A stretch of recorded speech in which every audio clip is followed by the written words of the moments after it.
എൻ്റെ എല്ലാ പ്രിയപ്പെട്ട അധ്യാപകർക്കും കൂട്ടുകാർക്കും നമസ്കാരം. ഇന്ന് ഓഗസ്റ്റ് 15 ഇന്ത്യയുടെ സ്വാതന്ത്ര്യ ദിനം. 1947 ഓഗസ്റ്റ് 15-നാണ് ഇന്ത്യക്ക് സ്വാതന്ത്ര്യം ലഭിച്ചത്. നിരവധി മഹാത്മാരുടെ മഹാത്യാഗത്തിന്റെയും സഹനത്തിന്റെയും ഫലമാണ് നാം ഇന്ന് അനുഭവിക്കുന്ന സ്വാതന്ത്ര്യം. നമ്മുടെ നാടിന്റെ അഖണ്ഡതയും ഐക്യവും ഊട്ടിയുറപ്പിക്കേണ്ടത് നാം ഓരോരുത്തരുടെയും കടമയാണ്.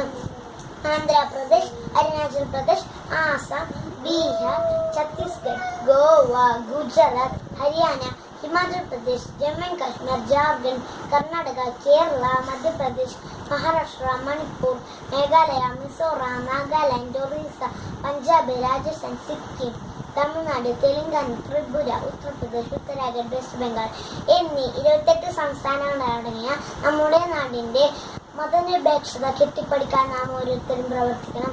എല്ലാ ഭാഷകളെയും സംസ്കാരങ്ങളെയും നാം ബഹുമാനിക്കണം. ഈ സ്വാതന്ത്ര്യ ദിനത്തിൽ ധീരരക്തസാക്ഷിയുടെ ഓർമ്മയ്ക്ക് മുന്നിൽ ഒരു പിടി പനിനീർ പൂക്കൾ സമർപ്പിച്ചുകൊണ്ട് നമുക്ക് ഈ സ്വാതന്ത്ര്യം കൊണ്ടാടാം. വന്ദേ മാതരം. ജയ് ഹിന്ദ്.